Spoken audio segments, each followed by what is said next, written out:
What were the biggest takeaways in the Sixers 121-111 loss to the Washington Wizards? Who was the player of the game? How bad just was this Sixers defense? All that and more on the latest Sixers post-game live.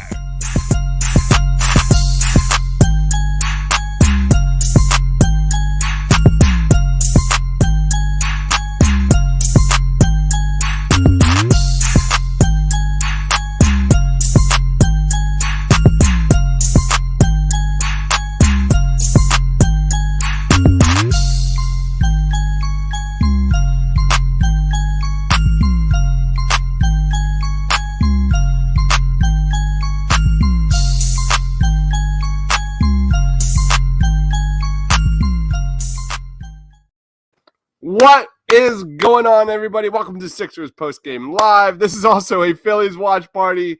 The Phillies are in the top of the second here, and Aaron Nola is in trouble with runners on first and third. So react about the Sixers, react about the Phillies. Joining me, my man, Sean. What's going on, dude? Yeah, a little rough one on the Sixers tonight.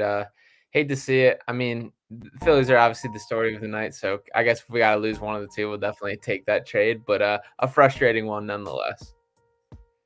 Yeah, there's so many ways to go about this loss, but you got to start off with the Sixers' lack of defense. I think the surprising stat before we went live here, because it does not match the eye test, was the Sixers coming into this game were actually the fourth best team in terms of holding opponents in the paint. They got absolutely destroyed in this one again and again and again, whether that was Kristaps abusing PJ Tucker, whether that was the Wizards just, targeting Georges Niang in the paint over and over and over again. The Sixers had no answer for the Wizards tonight, man. What were your thoughts on this lack of defense? Yeah, the paint was a major issue. We saw the 6-minute stint from B-Ball Paul in the second quarter, I believe it was the most productive stretch we saw all game, just because it was a guy with size that he actually could hold up a little bit against 7'3" Kristaps Porzingis, rather than running stretches where it is PJ Tucker, Tobias Harris, Georges Niang. Those are all crazy matchups to ask out of these guys, and the B-Ball Paul thing just blows my mind tonight. I very much think they win this game if he gets more time, and unfortunately, that's not how it happened, and we were killed on the boards and in the paint, which is exactly where he shows up. It's so frustrating. Here's the shot chart for the Washington Wizards. You can see a lot of green there in the paint. It was really bad at one point, especially in that, I believe it was the third quarter. They were 10 of 11. The Sixers had no answer at all. Yet, B-Ball Paul gets some playing time in the second quarter. The Sixers go on a 9-0 run. You see an assist. You see he creates a second chance opportunity for a James Harden 3. B-Ball Paul plays 5 minutes. I don't think he played a single minute in the second half. He did not. Again, we're sitting here yet again complaining about Doc Rivers never adjusting. And it's just saying the same things again and again, right, man? And the only reason that he did get time in the first half was PJ Tucker picked up a third foul. It was very much a force your hand, because that's one of the Doc automatic. When there's foul trouble, you pull a guy out regardless of the circumstance, which I also don't feel 100% on. In this situation, it absolutely was the case, because B-Ball Paul should have been playing anyway. But in general, it is very frustrating to be running through this. And for Montrezl Harrell, who did not have a good game, and there was way too much just Montrezl and Tobias two-man action. I was very excited for Montrezl to be coming here, and there just does not look to be a lot in the tank right now. And we've literally seen Doc Rivers was fired from the Clippers for overplaying Montrezl Harrell in the playoffs, and I'm getting a little nervous that history is going to repeat itself. I fully agree, man. Miles in the house saying Doc will cost this team down the line. How Daryl hasn't reacted is unreal, as if he is such a great GM. I was a little frustrated by the offense tonight, because without Joel Embiid, we've seen some of the more entertaining performances out of this Sixers offense. If you look at the nuts and bolts of this offense, the Sixers are among dead last in off-ball cutting to the basket, off-ball screens, you name it.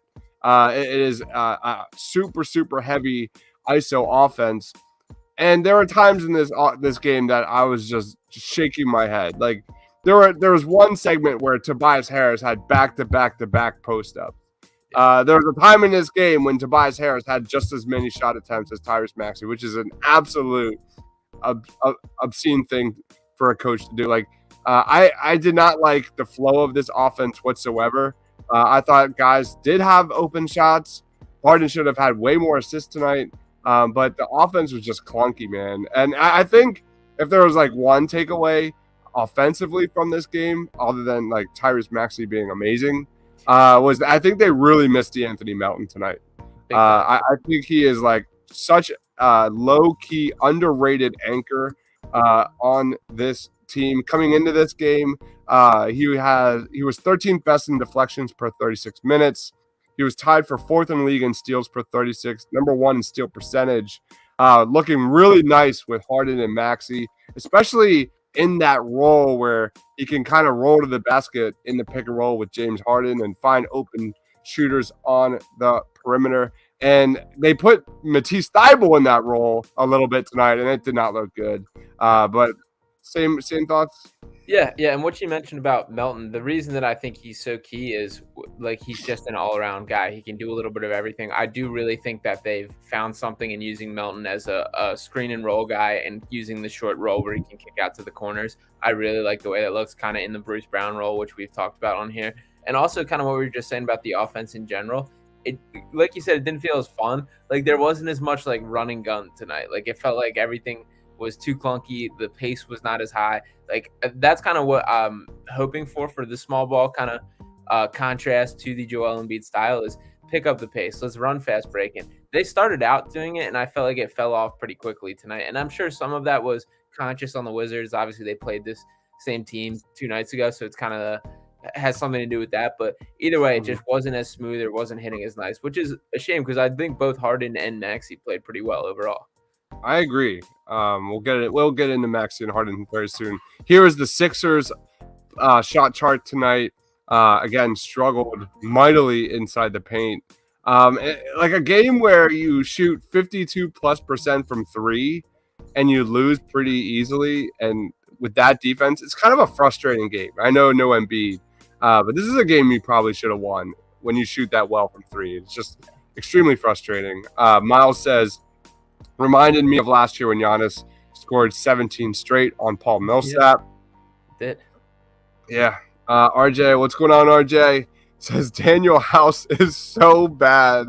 What are your thoughts on Daniel House? Because, like, at one point in the third quarter, he had back-to-back threes that I was, like, blown away. I was absolutely blown away. Like, he's the guy that Matisse Thybulle should be playing over. But Daniel House, I was actually a big fan of his, that addition on this team. I've been a huge Daniel House fan before he came to the Sixers, but he has really disappointed, right? I think we're quickly finding out like the highs of Daniel House are very high and the lows are very low, and we're getting more of the lows right now. Like I guess what I've been most disappointed, I would say defensively. I just don't see a lot out of him, and he gets lost at times, especially off ball, which is a theme with the Sixers team, and we don't need another one of them in the mix. At least he's a willing shooter. This still, I would probably say, was up there with his best games as a member of the Sixer, and not that I don't think I think that's a pretty low bar that he's clearing. But I don't think he's as much of a lock to be in the rotation as I expected or hoped he would be for sure. Yeah, he finished the game with 12 points in 23 minutes, but he was a -10. He was a -10 in this one. Like Tyrese Maxey giving out master classes, and Doc doesn't want to play B-ball Paul. It's so frustrating, RJ. I just don't get it. I just don't get it. Trez is a waste of time. Listen, I just think his defense is so bad. Just like Georges Niang, like this team just gets left out to dry, and I see it.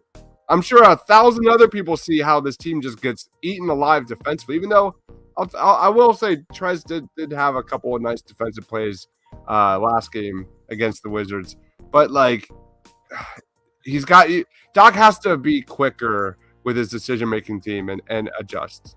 Yeah, and that's a pretty foreign thing to be asking of him at this point. Like we've seen how this kind of works. Trez, I'll say I've been most disappointed with what I've seen from Montrez out of the Yeah. addition. This was a guy I was very excited to see, just as like a new flavor of backup big man for Embiid, and a guy that can I consider offensively fairly gifted, and has not been the case so far this year. He really, if you're not producing offensively, there's really like not a lot that you're banking on from him. Like the defense is kind of the cake, like the bonus if you get anything, because that's just kind of his rep, is he doesn't have anything. It was nice to see those flashes the other night, but I've been really frustrated. Like tonight, I thought there were moments where he was like trying to run the offense, and it's like just nothing was happening. Like he was pointing for people to go places, and I like couldn't figure out the plan he had going on. So I'm not really sure what the future of Montrezl Harrell is with the Sixers. I think he also seems to be not happy about the amount he's playing, and it's like I don't know how this is all going to shake out, but I've been very disappointed with the player he's been on the court. I absolutely agree. RJ says, but to be fair, we didn't get any calls either. Yeah, man, seems like the Sixers were getting murdered, and it just wasn't happening. I agree. Miles says Trez looked a lot better in the preseason. He's been really bad so far. Let's talk a little bit about Tyrese Maxey. If you look at this game, he finished with 32 points in 43 minutes as Harper gets on base here with no outs in the second. Tyrese Maxey has at least 28 points in 4 of the last 5 games. I love seeing Maxey kind of come out of his shell here, especially from 3. I love what I'm seeing from Maxey from 3-point range. He ended this game shooting 5 of 9 from 3. He was a -2, but he had some really impressive moments, like 13 points, I believe, in the third quarter. There was a play in the fourth quarter where he made this like unbelievable acrobatic reverse layup over Kristaps Porzingis. What are your thoughts on Maxey tonight? Yeah, I was gonna call out that play over Porzingis too. Just kind of the finishing ability and how smooth he is around the rim is so impressive. And he gets like that little like scoop so quickly off. Like he got that around Porzingis a couple times tonight, and this is a guy who's one of the tallest players in the NBA, 7'3" with a lengthy wingspan too. So it's not easy. And there has been a little bit of like a Porzingis resurgence, I feel like, this year. I feel like he's starting to find his footing again in Washington, because he was a talented player at the start of his career with the Knicks, and just injuries have kind of got him. So that's not a nobody that Maxey's driving around, is my point. And just he continues to feel more and more confident. It feels like the way he's seeking out his shot more. He had a couple off movement tonight. I think he's kind of fully coming into his identity as a guy in the NBA, and a guy that is deserving of shots on an every night basis. And it's great to see. It really is. Yeah. I'm just playing some highlights here. In the paint. Yeah, there we go. This was a step back 3 from James Harden. That was an awesome 3. And I think right after this, like the next defensive play, he kind of stepped up and set a foul on the Wizards, a charge. Yeah.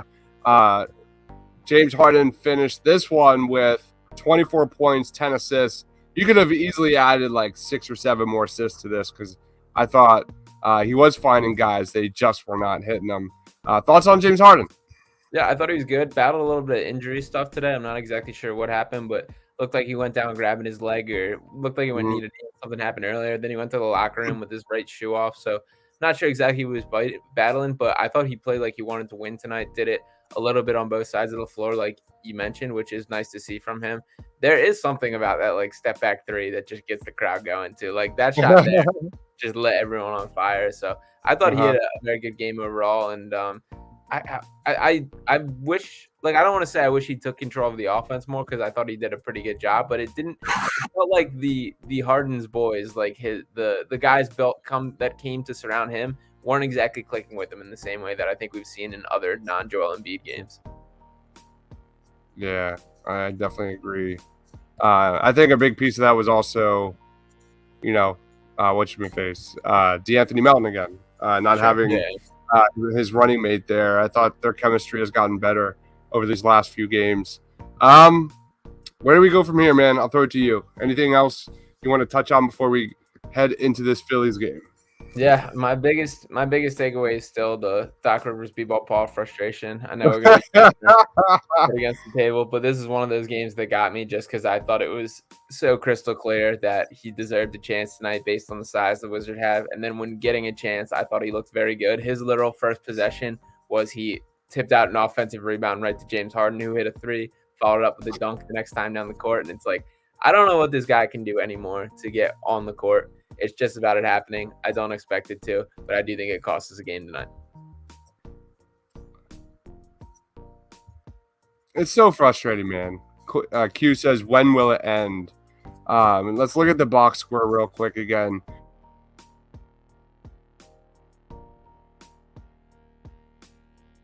$26. Harold played 12. PJ Tucker had 28. Like, we're talking about a November 2nd game against the Washington freaking Wizards, man. Doc, this is your perfect time to experiment with some lineups. No Joel Embiid. Like, who the hell cares about a November game? Put B-Ball Paul out there and see what you got, so you're not caught with your pants down next postseason. Like, this is the time to start working on these things, especially with no Embiid.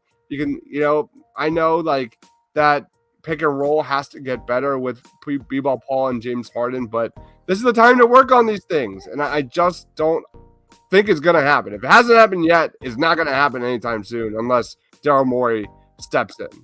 Yeah, and even like I would rather just go down with B-Ball Paul, like trying and not playing hard. Like it would be more refreshing to see him just like fouling people and trying his butt off out there versus like watching like just Niang have no chance over Kristaps Porzingis because he's 8 inches taller than him. And same with like Tucker and Trez. Like at least you kind of what you're getting with B-Ball Paul, and for sure it's not perfect. For sure there's things to work on, but he's not going to get better at them just sitting on the bench. And it's like he's going to leave it all out there. He's going to make his presence felt, which is what you should be hoping for from bench players.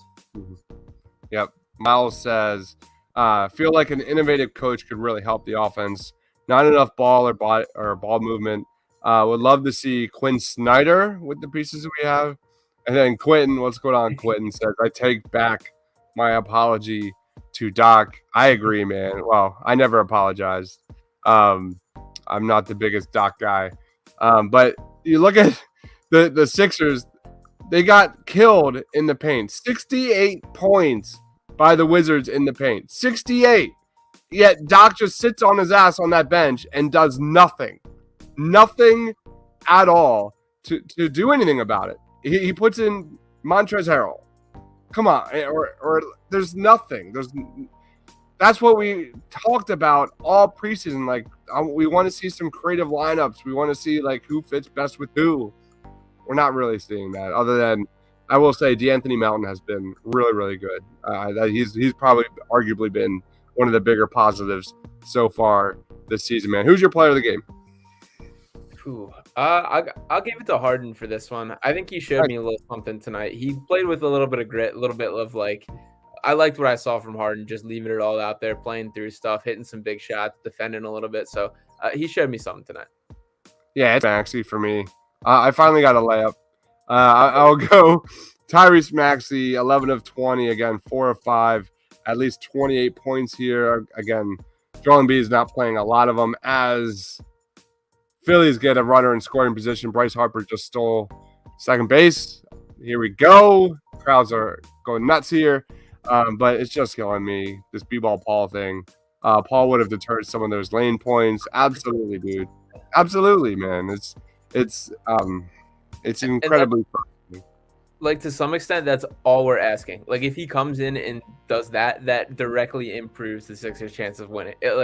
We're not asking for him to be this like crazy basketball savant. It's like you do the simple stuff, you play backup center minutes, you just don't let people score around the rim, get some rebounds, and that's like all the Sixers really need, and they missed it tonight. And you had a guy that I think was capable of giving it to you, just sitting and watching with him.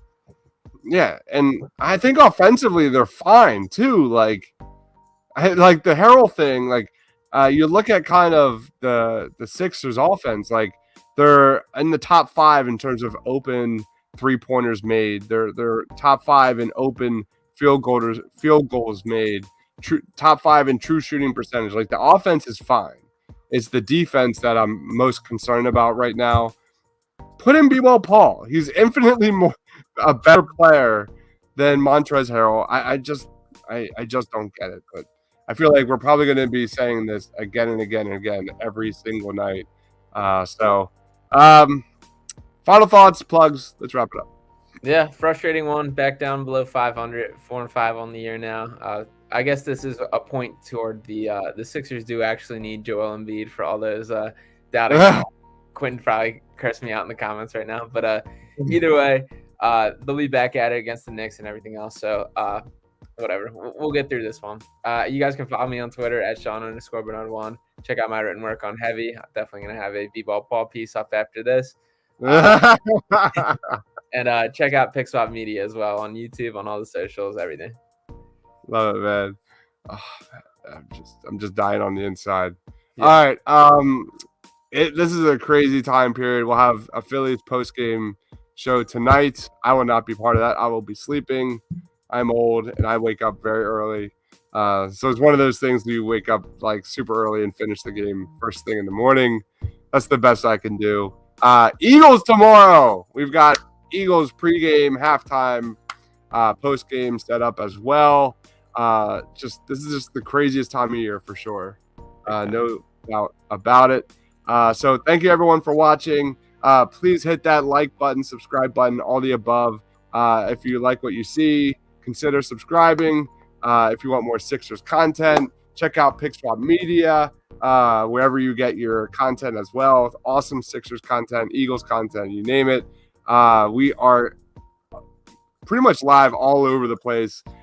Edge of Philly Sports, EOPsports.com. Go check them out. Philly Sports Alliance, and of course, the Painted Lines.